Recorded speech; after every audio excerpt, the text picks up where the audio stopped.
Good evening, everyone. Welcome to Squamish Christian Fellowship Midweek worship. And tonight, let's start our worship as we sing songs of praises to our God.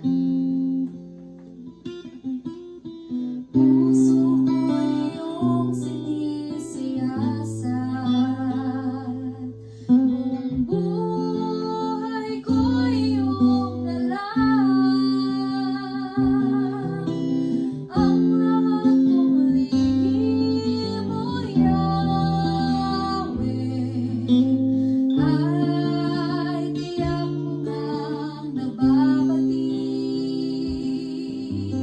Ang lahat ng aking ginagawa sa'yo ay hindi ringin.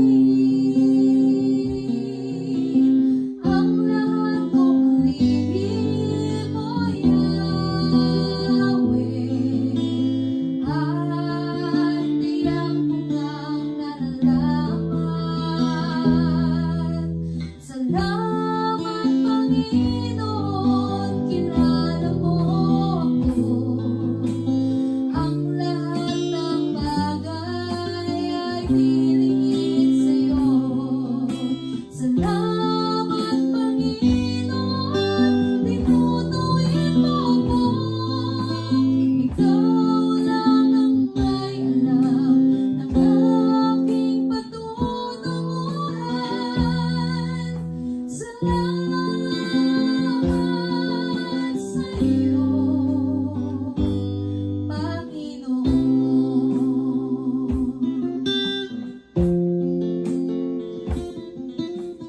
Puso ko iyong sinisiyasat, buong buhay ko iyong nalang. Ang lahat kong lihim mo, Yahweh, ay tiyak mo ngang nalalaman. Salamat, Panginoon, kilala mo ako. Ang lahat ng bagay ay dilingid sa'yo. Salamat, Panginoon, tinutuwid mo ako. Ikaw lang ang may alam ng aking patutunguhan. Salamat sa'yo, Panginoon. Salamat, Panginoon, kilala mo ako. Ang lahat ng bagay ay dilingid sa'yo. Salamat, Panginoon, tinutuwid mo ako.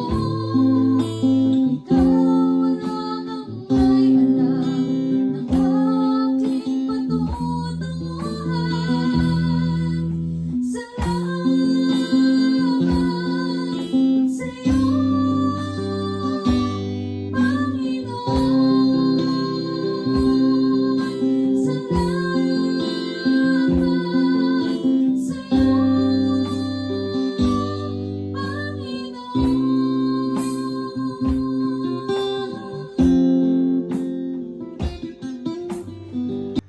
Magandang gabi po sa ating lahat at welcome sa Squamish Christian Fellowship's online worship. Kasama po natin ang First United Methodist Church of Canada. Ngayon din po ang Chilliwack and Abbotsford Fellowship para po dito sa ating joint midweek worship. Kamusta ho kayo? Kamusta ang nagdaang linggo?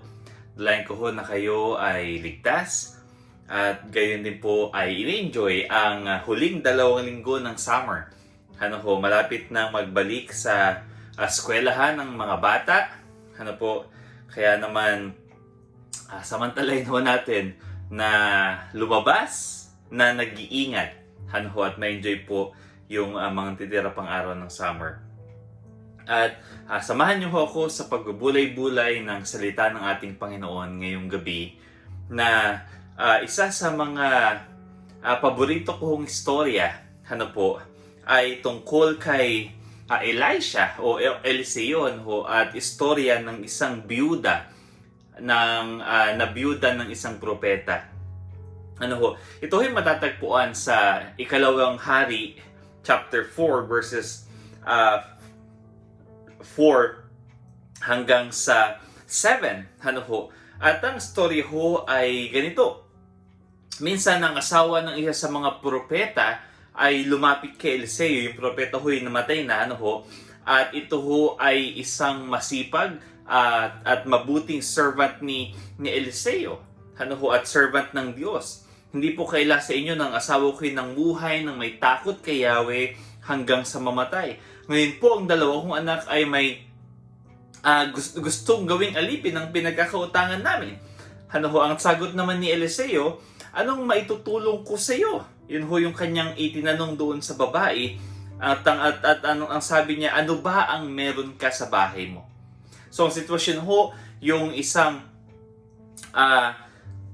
lingkod ng Diyos ay namatay, naiwan yung kanyang pamilya, naiwan yung kanyang asawa, yung kanyang mga anak, at mayroon silang utang. Meron silang mga pinagkakautangan. Ito'y a little bit related. Parang nakaka-relate kami. Ako bilang anak ng pastor at naging pastor din at isang pastor na yung atin sa mga kapwa ko pastor diyan sa Pilipinas. Alam naman natin na tayo ay walang salary, wala sweldo. At may mga bagay na hindi inaasahan. Minsan may sakit na dumadating, yung hospitalization. Ako nagkasakit 12 years ago, nagkabaon-baon kami sa utang. Pastor tatay ko, pastor din ako. And it happened. At itong kwentong ito, yung babae ay namatay yung kanyang asawang isang propeta, isa sa mga propeta, at sila ay may mga utang.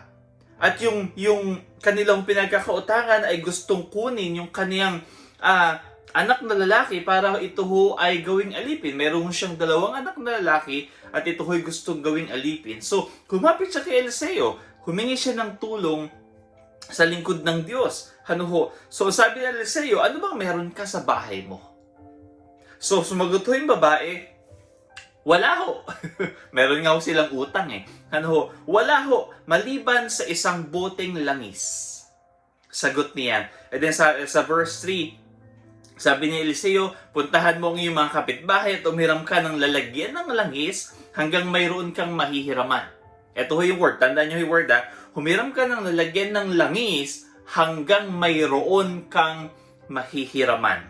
Pagkatapos magkulong kayong mag-iina sa inyong bahay at lahat ng lalagyan na hiramin mo'y punuin mo ng langis sa bahay. Itabi mo ang mga napuno. So ginawa po ng babae, ay nanghiram siya sa mga kapitbahay, lahat ng empty bottles, lahat ng bakante na meron sila, nalalagyan ng langis, hiniram ng babae. Sa kanilang time, ito ay napakahalaga na ginagamit everyday yung langis. So, nakahiram siya ng maraming lalagyan. Ang ginawa niya mula doon sa isang boteng langis niya, ay pinuno niya yung mga empty bottles na kanyang nahiram, at habang nalalagay niya at pinupuno niya, itinatabi niya yung mga nalagyan. At ang sabi niya doon sa kanyang mga anak, abutan niyo pa ako. Pero sumagot yung kanyang mga anak sa verse 6, sabi niya, puno na pong lahat, sabi ng kanyang mga anak. At pagkatapos nun ay tumigil ang pagdaloy ng langis. Ano nangyari? Pumunta siya kay Eliseo, at sinabi niya, nangyari, sabi ni Eliseo, ipagbili mo yung langis, bayaran mo yung utang mo, at ang matitira ay gamitin ninyong mag-iina.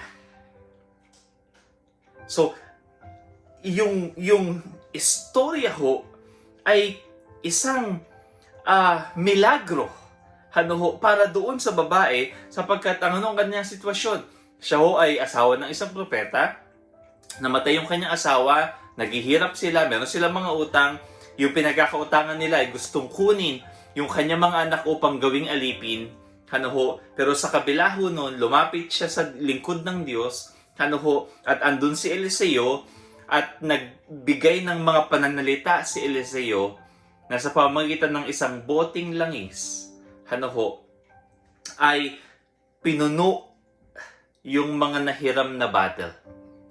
Pero kung tinignan ho ninyo, kung yung babae mag-iisip, mula doon sa boteng langis, at sa dami ng bote, empty bottles na kanyang nahiram, ay imposible ho ang logic nun eh. Kung may 1 liter kang tubig, ay ilalagay mo sa 2 liters, ang laman pa lang din nun ay 1 liter.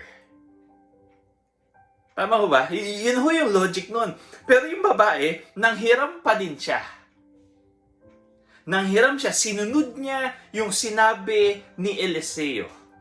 Sinunod niya yung sinabi nito, nagpunta siya, nanghiram siya at ginawa nga ho niya yun. And the oil continuously flow from her jar, patuloy ho yung pagbuhos ng langis. Napuno yung mga empty bottles. Sabi niya sa kanya, abutan niyo pa ako. At ano ho nangyayari? Sabi ng mga anak, puno na pong lahat. And after that, the Bible says, saka palang tumigil yung pagdaloy ng langis. Yung kabutihan ho ng Diyos ay totoo. Siya ay tapat sa kanyang mga lingkod. Na hindi pinabayaan ng Diyos yung babae. Hindi pinabayaan ng Diyos yung babae po na biyuda ng isang propeta na naglingkod sa Diyos. Tinulungan sila, inahon sila, and God showed a miracle. Nagpakita ng miracle ang Panginoon. Sa pamagitan ni Eliseo, sa pamagitan ng kanyang mga pananalita. Sometimes sa buhay natin, it's hard to offer our lives to God. Thinking na baka mawalan tayo. Thinking na it's a waste of time. Thinking na, pagka nag-lead ako ng worship, thinking na pag may umattend ako ng church, thinking na pag nagpastor ako, o kaya ay nagdiakonisa ako, o kaya ay naglingkod ako sa church, nag-arrange ako ng mga upuan, naglinis ako ng mga upuan, especially ngayon, we are shifting into a new normal, merong magsasanitize palagi, merong maglilinis palagi. Sometimes we think that this is a waste of time. Sometimes we think that we're losing things. We're losing life. But God is faithful to those who believe in Him and who serve Him. Opo, nabaon sila sa utang, but God redeemed them. And here's the thing. Tumigil lamang yung supply nung wala na siyang malagyan, nung siya mismo yung wala nang lalagyan. When God works, when God moves, tayo yung mai-amaze, tayo yung kukulangin ng lalagyan sa biyaya ng Panginoon sa atin. Amen po ba doon? We will be amazed in our lives kung paano kumilos ang Panginoon. Yung ginawa ng babae, alam niyo yung kanyang ginawa? She made an act of faith. Because literally, logically, kung iisipin natin, imposible, kung sabihin natin may 1 litro siyang langis, at nanghiram siya ng ilang galon na lalagyan ng langis at isasalin niya doon, meron lamang siya isang bote. And as usual, ito ay maliit, baka maybe 100 ml or 200 ml or 500 ml lamang ang kaya niyang laman. But she followed what Elisha told her, and it was an act of faith. And what happened? Pinuno po niya, and they have so much. Hanggang sa sila po mismo yung mawalan na ng sisidlan. When God moves in our lives, tayo po yung kukulangan Tayo yung aayaw Bakit po? Because our God is a big God. Our God is hindi siya cheap, hindi siya kuripot na Diyos. His love, His blessing is overflowing for us. Our part is to trust Him. Our part is to follow Him. See, even the things seems like it's impossible and it's illogical. Imagine isang boteng langis to fill all those jars. But she did. And she followed what Elisha said. Our part is to listen to the Lord and to follow what is He telling us. Amen po ba doon? And the oil will flow, and the blessing will flow, and the blessing will flow. And it's more than enough. When God gives, it's always more than enough. It's just, we cannot outgive God. But God will bless us and give, like what happened to the woman sa kanyang family, sa jar na kanila pong mga hiniram, and they were blessed so much. Because the Lord is faithful, hindi sila pinabayaan ng Panginoon. When they were in their times na sila po'y naghihirap, when they were in their time na yung kanyang anak ay aalipinin, God saved them. At ito ho'y resulta at bunga din ng biyaya ng Panginoon sa kanila. Gayon din naman ang paglilingkod ng kanyang asawa sa Diyos. At paglilingkod ng kanilang pamilya sa Diyos. Usually po, sa Old Testament, ay when the father serves God, the whole family serve God. Ano po? Mga kapatid, sa gabihong ito, sa ating pagtatapos, ang ganda ng tanong ni Elisha doon sa babae. Anong may tutulong ko sa'yo? Ano ba ang meron ka sa bahay mo? Sagot naman ng babae, wala po maliban sa isang boteng langis. But the story started from the husband served God faithfully. And as we understand the story, sila ho'y pinagpala at sila ho'y tinulungan ng Diyos. At sila ho'y nagkaroon pa ng extra at pangkabuhayan mula doon sa mga langis. Serve God. Ano man po yung inyong kalagayan, ano man po yung kaya nating gawin. Last Friday, we had a Bible study and one of the members shared a story about her work as a social worker here in Canada. And she feels like she never gets tired sa kanyang trabaho. Because what she is doing is a ministry from the Lord, that she is serving people. Serve God in whatever ways that we can. Hindi man pagiging prophet, hindi man pagiging pastor, hindi man pagiging deaconess or people in the church, but whatever we are doing, let us serve God. And let's see what God will do to us. We cannot outwork God, we cannot outgive God, but God is faithful, and God is truly rich. And when He bless us, ito siksik liglig at tumaapaw. Ito yung maganda. Dito ako magtatapos. Puno na po ang lahat, sagot ng kanyang mga anak, at tumigil na ang pagdaloy ng langis.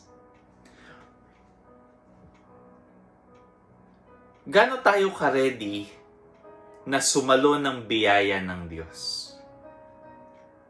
Gaano tayo ka-ready na hawakan yung ibinibigay ng Diyos sa atin? Elisha told her to borrow jars, empty jars. So ginawa nga po niya. And she collected everything, all the empty jars ng kanyang mga kapitbahay. But still, the blessing keeps on, the oil keeps on flowing from the jar. It stopped nung siya ho ay wala nang lalagyan. And in our lives, the blessing of God keeps on flowing. Ang biyaya ho ng Diyos ay patuloy na bumubuhos. And it's up to us kung gaano natin ito kayang saluhin. Kung gaano natin ito kayang hawakan. Maybe we can get this. Some people have a bigger jar. Some has a 1-liter jar. It depends in our faith, gaano ba natin kayang kalaki. And how ready we are na hawakan yung biyaya ng Diyos. Some people when they receive blessings from the Lord, nag-hire sa trabaho, nag-i-start pa lang, ay kinalimutan na yung Lord, tinalikuran na ng Lord. So the blessings stopped with that. But there are people na when they got their first job, lalo silang nag-worship sa Lord, they get promoted, lalo silang nag-worship sa Lord, hanggang sa ma-promote. And the more they get promoted, the more they worship and serve God. And God knows that they are ready for more. And there are people who are not ready for more. Sapagkat yung konti na na-receive ay tinalikuran na yung Diyos o kinalimutan na yung Diyos. But God is a gracious God, an amazing God, and His blessing overflows. And it's up to us how many and how much we can receive from God. Yung babae po, tumigil yung langis nung puno na lahat. Let us prepare our hearts, our minds, our souls, and our life in serving God. Let us be ready for more. Because He is a God of more. Not just more, but more than enough. Yung babae, nabayaran niya yung kanyang mga utang, at pagkatapos noon, ay meron pang sumobra para sa kanilang buhay. Mga kapatid, as we continue to live every day sa ating pong pamumuhay, ang daming commercial nung background music ko. Sorry. Sa patuloy ho nating pagpapatuloy sa buhay this coming week, every day, sa paghiga nyo ngayong gabi, dalayan ko ho na how ready are we?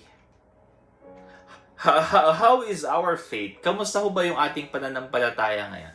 At kamusta rin yung ating kalagayan sa paningin ng Diyos? At kamusta tayo mismo sa pagsalo ng ating mga pinapanalangin, ng ating nilalapit sa Diyos, ng ating mga hinihiling sa Diyos? Remember, the Lord's blessings ay parang ulan, kusang bumubuhos. At depende sa atin kung paano natin sasaluhin. Yung iba ay naglalabas ng baso para saluhin ang tubig. Yung iba naman ay naglalabas ng timba. Yung iba ay naglalabas ng batya. Are we ready? Are we ready for what God will do in our lives? Yung babae po, ang dami niyang jars na dinala at hiniram. And God blessed them. Sa ating pong pagtulog ngayong gabi, dalayan ko ho na sa ating pagbulay-bulay, sa paghiga natin, am I ready for more? Am I still faithful sa Lord sa kalagayan kong ito? Kung if you think you are blessed and you are promoted and you get a good salary right now, am I still serving God? Am I still faithful to God sa kalagayan kong ito? Baka we're getting overwhelmed at nakakalimutan na natin yung Diyos. And it stops us from receiving more sapagkat our focus now is not in God but in these things. But you know what po? Let's put our heart and mind and our souls and our focus into God and let God work in our lives. Lord, sa gabing ito, salamat sa buong araw na pag-iingat sa amin. Salamat po sa mga nagdaang araw hanggang sa pagpapatuloy namin sa buong linggo.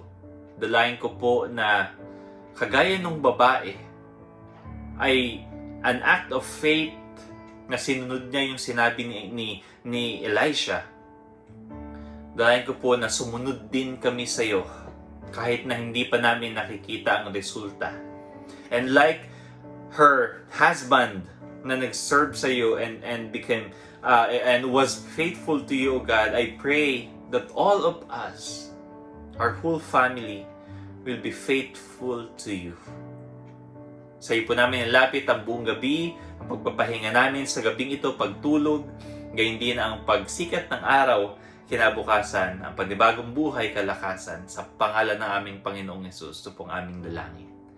Amen at amen. Salamat po sa inyong pagsama ngayong gabi sa atin pong Midweek Worship. Nawa ang pagbubulay-bulay pong ito ay magbigay ng inspirasyon at buhay at pananampalataya sa ating lahat. Amen at amen.